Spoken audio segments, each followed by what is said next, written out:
కేవలం 90 సెకండ్స్ లో 5 హెడ్లైన్ వార్తలు చూసేద్దామా? స్వెన్ నెట్వర్క్ సుత్తిగా సుత్తి లేకుండా.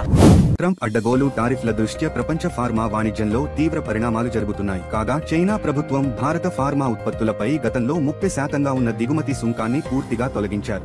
తెలంగాణలో స్థానిక సంస్థల ఎన్నికలు నిర్వహించాలని ప్రభుత్వం కోరిన నేపథ్యంలో షెడ్యూల్ విడుదల చేసేందుకు రాష్ట్ర ఎన్నికల సంఘం అన్ని ఏర్పాట్లు చేసుకుంది. కాగా ఎన్నికల కమిషనర్ ఆయా శాఖల ఉన్నతాధికారులతో సమావేశమై ఎన్నికల నిర్వహణకు సంబంధించిన అంశాలపై సమీక్ష నిర్వహించారు. మావోయిస్టులతో కాల్పుల విరమణ ప్రసక్తే లేదని, ఆయుధాలు వీడాల్సిందేనని కేంద్ర హోం మంత్రి అమిత్ షా స్పష్టం చేశారు. ఆయుధాలు వీడితే ఒక్క బుల్లెట్ ను కూడా పేల్చమని చెప్పారు. అమిత్ షా మాట్లాడుతూ మావోయిస్టులు లొంగిపోతే స్వాగతిస్తామన్నారు. భారీగా లంచాలు తీసుకున్న కేసులో చైనా వ్యవసాయ గ్రామీణాభివృద్ధి శాఖ మాజీ మంత్రి టాన్ రెంజియన్ కు ఆ దేశ కోర్టు మరణశిక్ష విధించింది. టాన్ 2007 నుంచి 2024 వరకు కేంద్ర రాష్ట్ర స్థాయిలో నిర్వర్తించిన వివిధ పదవులను ఉపయోగించుకుని లంచాలుగా 334 కోట్ల రూపాయలు విలువైన నగదు ఆభరణాలు స్వీకరించారని కోర్టు తెలిపింది.